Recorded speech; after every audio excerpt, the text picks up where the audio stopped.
Olá! Agora estaremos estudando a segunda parte do nosso tema, abordagem de idosos portadores de disfunções traumato-ortopédicas. Lembrando a todos que na primeira parte desse tema vimos conceitos de sarcopenia, osteoartrite, lesões dos ligamentos e tendões e a síndrome da dor miofascial. Na segunda parte, estaremos aprofundando os conhecimentos no tema da osteopenia, osteoporose e fraturas em idosos. Osteopenia e osteoporose. Osteopenia. Importante lembrar que os ossos têm propriedades de resistência e propriedades elásticas. Se não tivesse essas propriedades de elasticidade do tecido ósseo, aconteceria uma fratura desse tecido. Então ele resiste a tração e compressão. E essa tração e compressão ela é exercida dioturnamente através, por exemplo, de uma contração muscular onde se desloca um osso em torno de outro osso e provoca um arco de movimento. Fisiologicamente, acontece uma desmineralização ou perda de minerais no tecido ósseo gradual, que nós chamamos de osteopenia. Então, a osteopenia ela é fisiológica. Veremos mais na sequência que a osteoporose, entretanto, é uma situação já patológica que acontece. Como a osteopenia ela é fisiológica, essa desmineralização, ela acontece tanto para homens e mulheres e tem um início em torno dos 35 anos de idade, e uma taxa anual de 0,5% a 1% da composição óssea total do corpo do indivíduo. Essa perda de massa óssea, ou melhor, desmineralização, ela não acontece de um modo homogêneo, no sentido de que existe uma diferença de perda na porção mais externa de um osso, que é a região cortical, e na região interna, que é a região trabecular.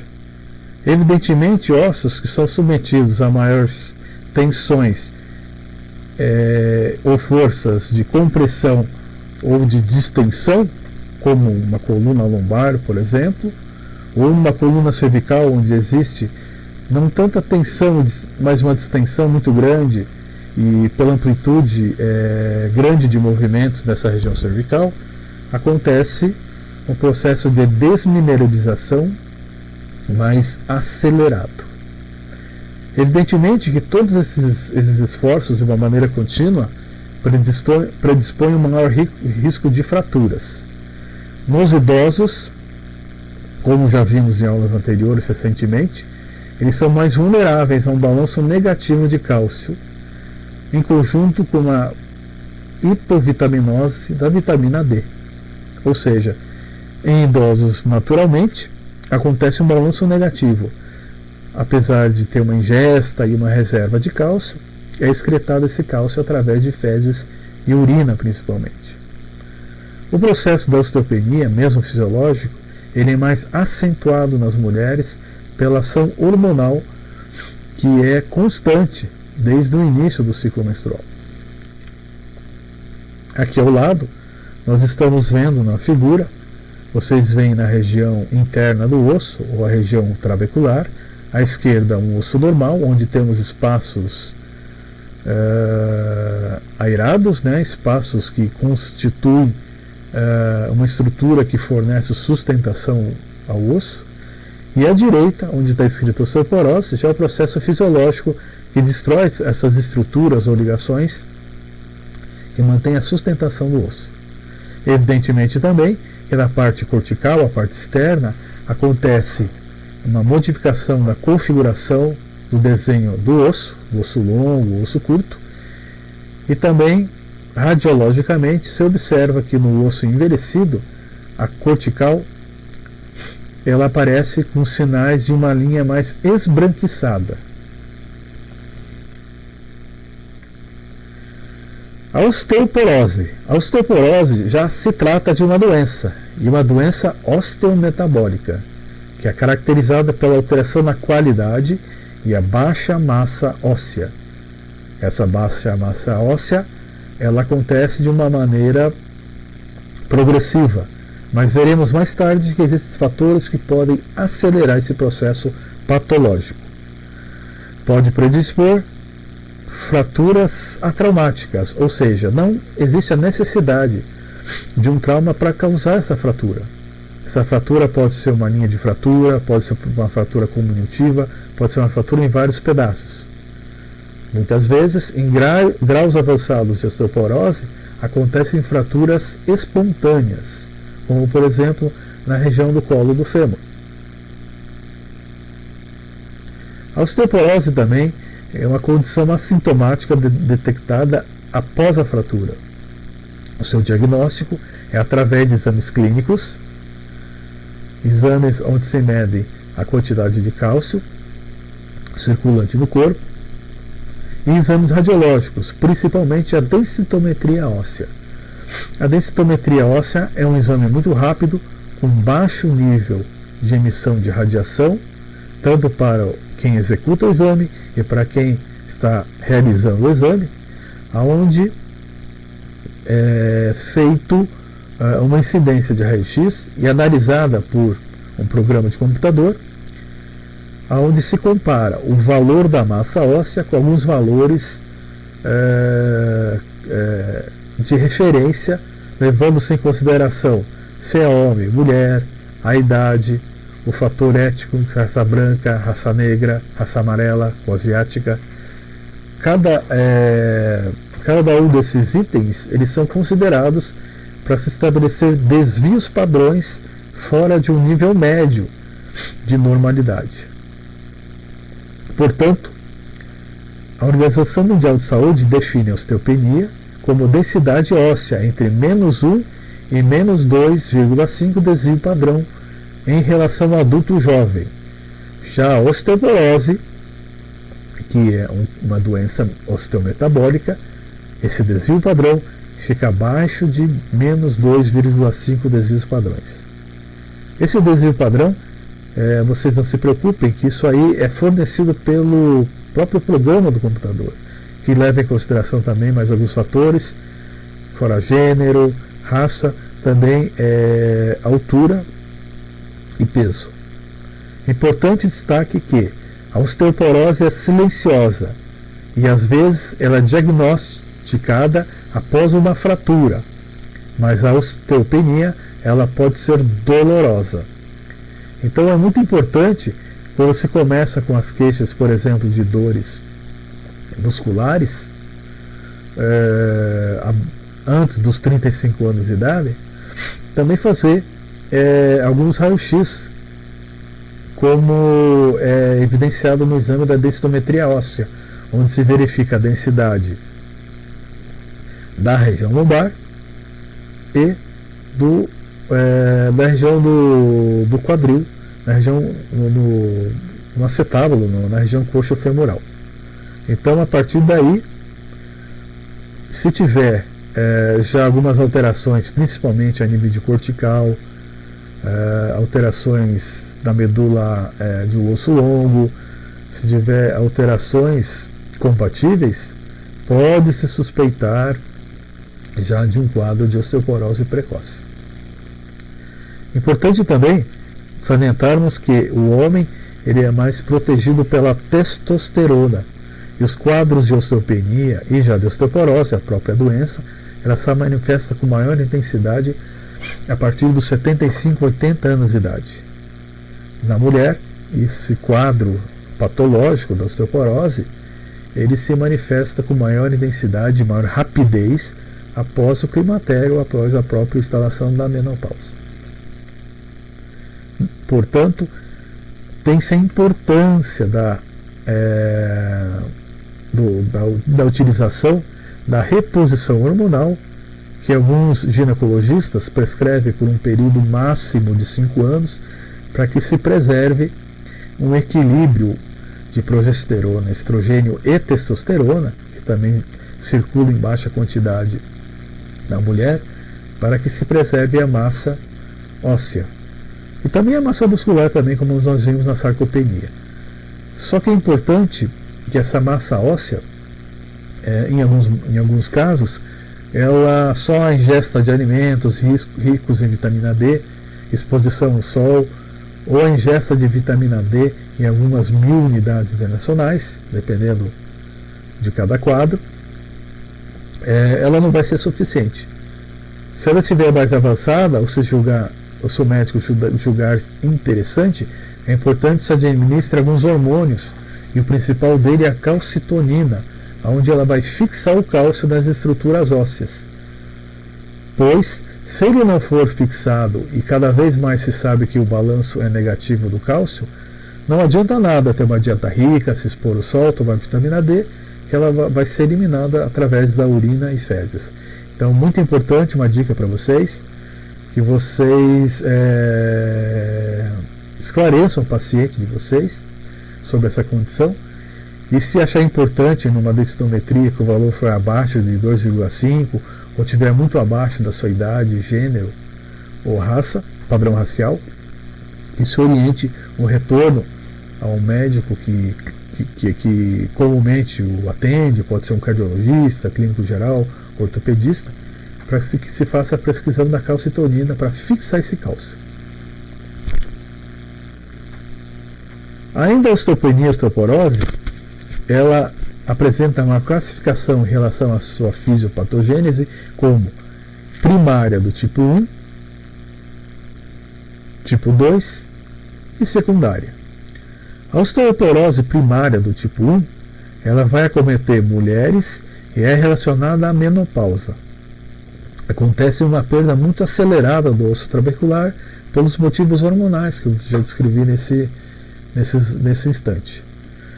Acontece também uma maior frequência de fraturas na região das fraturas da região da coluna vertebral, principalmente em mulheres obesas na região lombar e em mulheres mais magras na região torácica e também lombar, mas principalmente na região torácica. Essas fraturas, elas necessariamente não precisam ser grandes fraturas, elas podem ser microfraturas. E a consequência disso é o quê? Um processo de consolidação, e essa consolidação ela pode interferir com a amplitude daquele segmento da coluna vertebral, diminuindo a amplitude de movimento e levando à instalação de um quadro de rigidez associado a um quadro de, por exemplo, um desvio postural, que é muito comum, que é a escoliose. Cabe um ressalto aqui para vocês, que no meu entendimento de escoliose não é só o desvio lateral da coluna vertebral, é o desvio lateral associado com a rotação de corpos vertebrais que podem acontecer em vários segmentos da coluna vertebral. Só o desvio lateral é uma atitude escoliótica que é fácil de ser corrigida. Agora, já uma escoliose que tem componente de desvio, mais rotação de vários corpos vertebrais, a sua resolução é muito mais difícil. E no caso, em pacientes mulheres com fraturas, com perda de massa do osso trabecular, que já passaram por um processo de calcificação dessas microfraturas em vários corpos vertebrais, pode-se instalar uma escoliose que não possa ser operada, devido a condições como hipertensão arterial, alguns tumores, fraqueza geral do corpo. Então é um pouco complicado esse prognóstico. A osteoporose primária do tipo 2, ela já vai acometer homens e mulheres, compromete também tanto o osso trabecular, a parte interna, e a parte externa, que é o osso cortical, e são mais comuns porque, além das fraturas vertebrais, elas acometem o fêmur, principalmente o colo do fêmur, região onde acontece a articulação da cabeça do trocânter maior do fêmur com a região acetabular do quadril. Pode acontecer processos de fraturas também ao longo do osso do fêmur? Pode acontecer, mas normalmente, se acontece nessa região, são processos mais traumáticos, né? Na região do colo do fêmur, pode acontecer em graus mais avançados a fratura dessa região de uma maneira espontânea, sem um traumatismo causador. Já na osteoporose secundária, ela acontece, mas para que isso se suceda, existem algumas condições prévias que são presença de doenças endócrinas, a utilização de alguns fármacos, como por exemplo, fármacos à base de cortisona, que são amplamente utilizados para tratar problemas respiratórios, problemas na pele, como anti-inflamatórios hormonais. Eles podem acelerar o processo da osteoponia e levar à instalação do quadro da osteoporose. Algumas doenças genéticas também predispõem à aceleração do processo da osteoporose. Doenças reumáticas, como artrite reumatoide. Algumas doenças gastrointestinais que interferem com a absorção de cálcio e a absorção de vitaminas pelo intestino. Em situações de risco de transplante de órgãos pelo estresse do organismo. Períodos de imobilização prolongada, onde não acontece a distensão e a sobrecarga articular, também favorece a instalação do quadro da osteoporose. O câncer, quadros de anemias crônicos, que podem tornar-se comuns e repetitivos em idosos, e tratamento com alguns anticoagulantes, como heparina, em doenças como a trombose venosa profunda, que cursa com uma dificuldade no retorno do sangue venoso, alteração da musculatura da parede das veias, lentificação do fluxo linfático. Isso tudo pode também favorecer a instalação do quadro da osteoporose secundária. Ainda sobre a osteoporose, a prática de atividade física, há muito tempo, ela é conhecida como um fator muito importante de proteção e de prevenção da instalação do quadro da osteoporose. Sendo que o indivíduo que foi ativo durante toda a sua vida e mantém uma certa atividade, evidentemente adaptando-se às limitações funcionais, musculares ou algumas lesões que se tornam crônicas, ele é menos suscetível a desenvolver o quadro da osteoporose. Existem muitos estudos também, há muito tempo também, que a própria musculação terapêutica também, essa sobrecarga articular, evidentemente respeitando-se as amplitudes de movimentos das articulações, o biotipo e a condição geral da pessoa, era um fator importante dentro da reabilitação, dentro da fisioterapia. Outro fator também importante, como já falamos também, é uma dieta adequada, que seja rica em cálcio, que tenha proteínas, vitaminas D e fósforo também. Evitar o alcoolismo e tabagismo também são fatores importantes, porque eles podem acelerar a instalação do processo da osteoporose. Outra situação que pode acontecer é a adoção de medidas preventivas de quedas, que seria a adaptação progressiva da casa desse idoso, dessa idosa, a eliminar-se alguns elementos arquitetônicos que possam provocar as quedas ou traumatismos, como os tapetes, que não apresentam uma base antiderrapante, ou que apresentam a base derrapante, mas são muito altos, e o idoso não consegue fazer a elevação do joelho para transpassar aquele obstáculo. A presença de animais que ficam circulando na frente do idoso e da idosa, que pode provocar uma queda.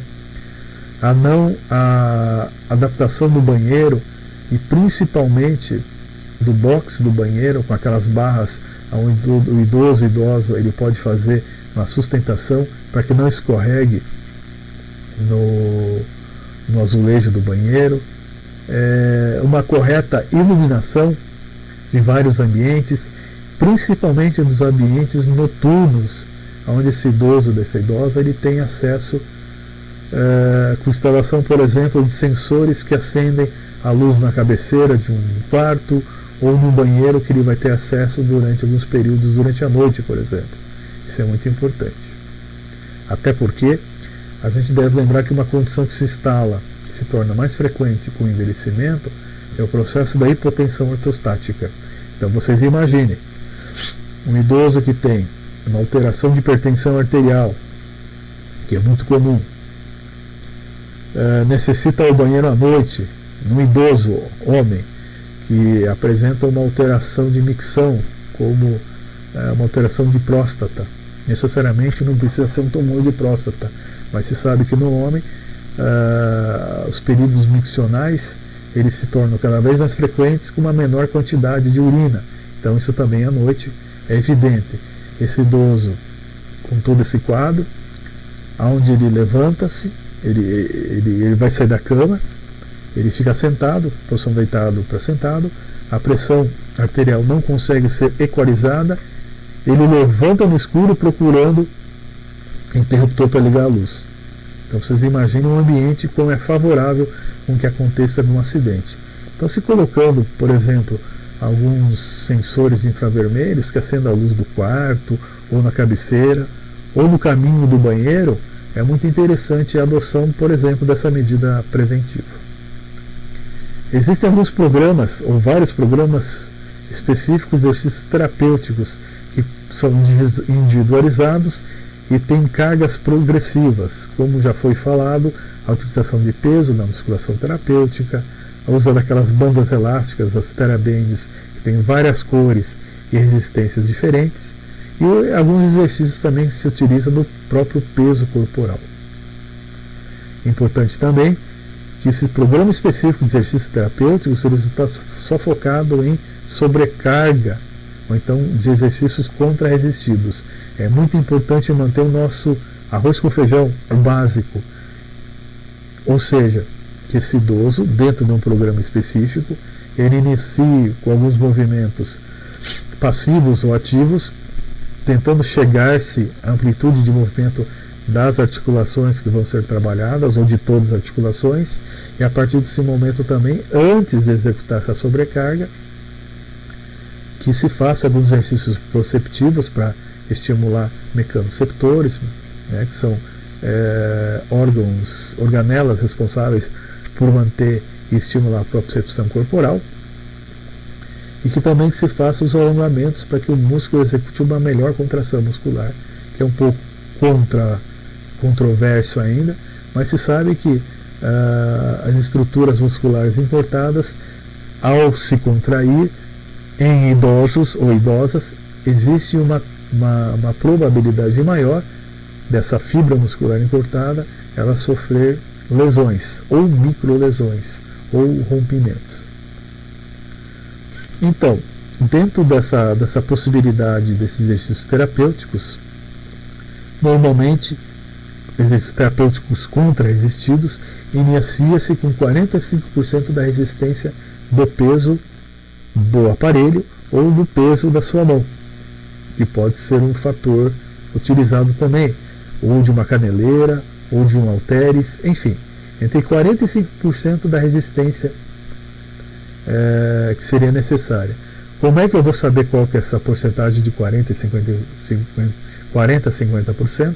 Através de um teste de carga máxima, onde, se eu vou testar, por exemplo, um quadríceps, que é a extensão do joelho, eu executo um movimento com uma carga máxima. Vou progredir nesse movimento para saber qual seria o limite. Evidentemente que nos dias que se faz o teste da carga máxima no idoso, na idosa, não se faz a sequência de exercício, até para não provocar lesões de sobrecarga muscular ou ligamentar ou tendinosa, como nós vimos na primeira parte da nossa aula sobre desordens traumatortopédicos em idosos. Ok? Importante também no idoso que muitas vezes você tem que adaptar a amplitude de movimento, diminuindo o braço da alavanca ou sobrecarga dentro da articulação. Como, por exemplo, no exercício de extensão de joelho, que é muito comum nós observarmos na academia ou na nossa clínica, nos aparelhos de musculação, ou através até mesmo da caneleira, eu não faço nem a extensão máxima do joelho e nem a flexão máxima do joelho, que é a volta do movimento. Eu procuro controlar esse movimento de uma maneira que não alcance os limites nem de extensão e nem de flexão do joelho, por exemplo. Importante também que, como nós estamos falando de programa de exercício que ele é geral para o corpo todo, que não se esqueçam de alguns estímulos ou de alguns padrões ou de algumas posturas onde deve se estimular a prática de movimentos respiratórios adequados.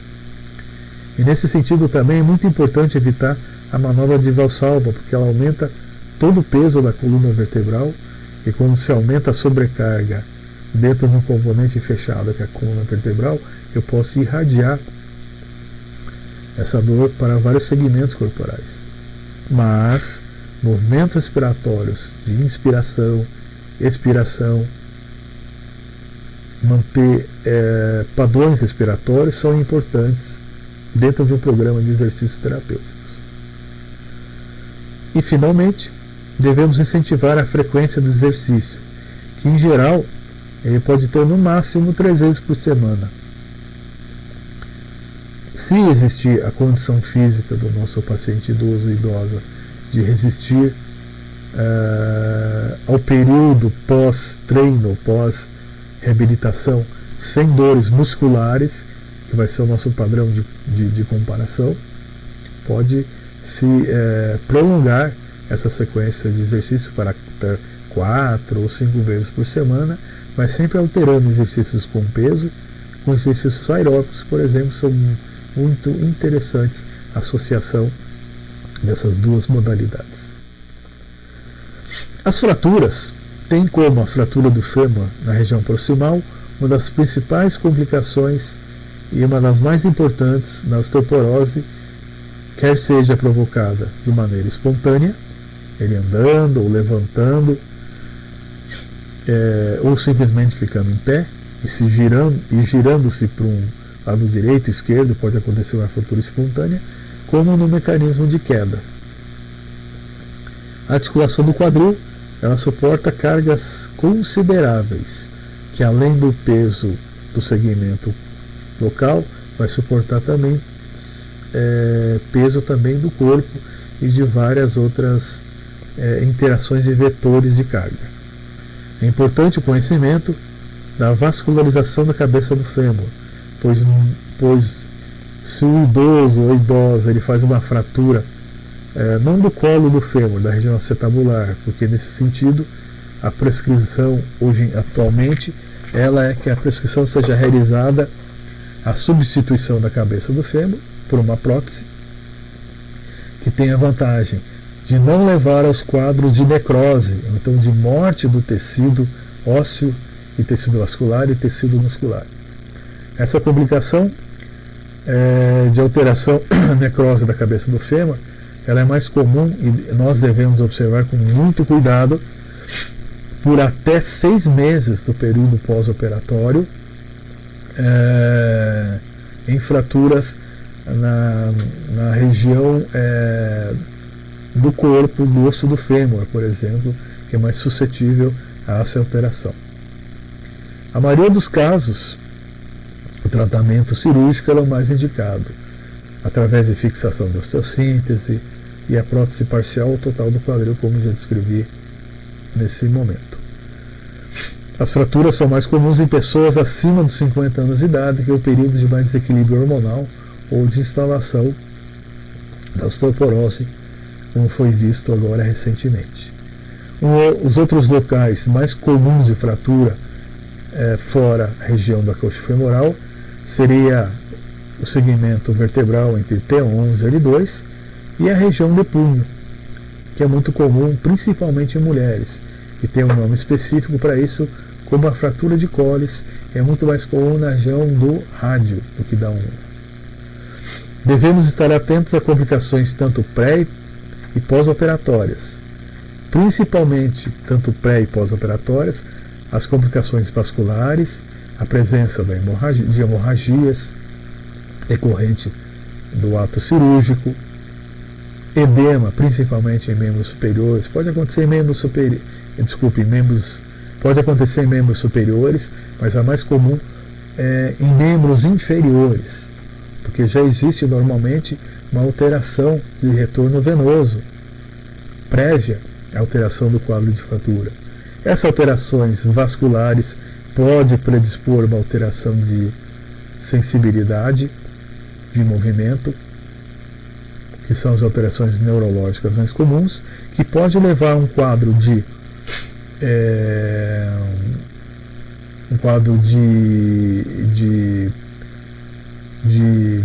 constante sobrecarga, por exemplo, no segmento da coluna vertebral, em toda a região lombar e sacral, que pode levar a alterações de incontinência urinária.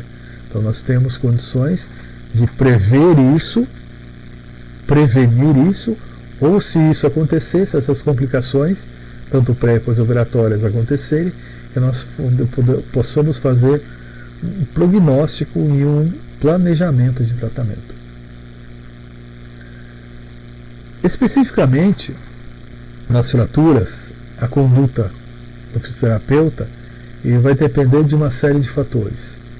Citando os principais, a condição clínica do paciente, o tipo da fratura que vai se encontrar, uma fratura de maior ou menor tamanho, de extensão, ou por complicação de outras estruturas ligamentares ou tendinosas, o período de imobilização que ele vai ser submetido, lembrando que quanto maior tempo de imobilização, mais consequências no idoso, vasculares, neurológicas, ele vai apresentar. Por isso que, na medida do possível, a fisioterapia tem que entrar com as suas condutas rapidamente. E vai depender também do tipo da cirurgia realizada. Nesse sentido, nós devemos fazer o quê? Diminuir as complicações relacionadas ao quadro de imobilização, manter sempre um quadro de boa ventilação pulmonar, que é uma das complicações do período de imobilização, a instalação de tosse, secreção, ou regiões que nós chamamos de atelectasia pulmonar, onde estão presentes tanto secreção como alguns outros elementos que podem danificar alguns lobos pulmonares. Evitar a situação do tromboembolismo, que é a dificuldade de retorno venoso, com quadros inflamatórios agudos ou crônicos, que pode ser comum no período pós-operatório. Estimular as mudanças no decúbito de leito. Se preconiza que as mudanças de leito, onde o nosso paciente que deve ficar imobilizado de um certo período de tempo, ele não deve só ficar em decúbito dorsal. A cada 2 horas se preconiza que ele mude para o decúbito lateral direito, decúbito dorsal novamente, decúbito lateral esquerdo, e se possível também mudar para a posição de sentado, no leito ou em cadeira também, apoiado com travesseiros nas suas costas. Quando se fala em mudança de decúbito de leito, as principais complicações que nós queremos evitar são as úlceras de pressão e as suas complicações, que são as escaras. As úlceras de pressão são regiões do corpo, segmento corporal, onde acontece pela própria pressão entre o peso do corpo, a diminuição progressiva do tecido muscular, que acontece uma atrofia progressiva, que é o quadro da sarcopenia, como vimos na primeira parte da aula. Acontece também uma diminuição do tecido de gordura na pele, que protege aquele segmento corporal de algumas situações de solução de continuidade entre o tecido e o meio externo. Se acontecer essa situação de continuidade, que seriam as feridas, pode acontecer, e normalmente acontece, a contaminação dessas regiões. Elas podem ser contaminadas por bactérias ou vírus, e essas bactérias elas podem se reproduzir na presença ou não de oxigênio. Então é muito importante fazer uma inspeção do paciente que está em leito. Essa inspeção do paciente que está em leito, existem algumas regiões que são mais suscetíveis a desenvolver o quadro de úlceras de pressão e o quadro das escaras, que já é aquela solução de continuidade, aquela ferida que existe uma tendência, quando não bem tratada, de evoluir-se, destruir e necrosar todo o tecido até chegar ao quadro que nós podemos ver o tecido ósseo lá no fundo daquela ferida.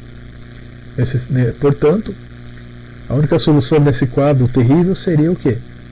As cirurgias plásticas com transplante de pele. Então, existem condições de evitar-se esse quadro que pode limitar e causar até uma septicemia, uma inflamação, uma infecção generalizada no corpo e levar à morte do paciente. Os locais mais comuns onde acontece a descarga de peso, que pode provocar as úlceras de pressão e as escaras, seriam a região occipital, a região entre as escápulas, ou das escápulas também, a região lombar, região glútea, região sacral,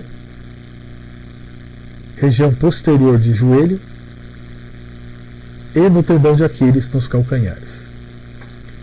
Importante também implementar o treinamento de transferência do leito para a cadeira ou para outras posições. E quanto mais cedo ele deixar o seu leito, menos complicações cardiovasculares ele vai apresentar.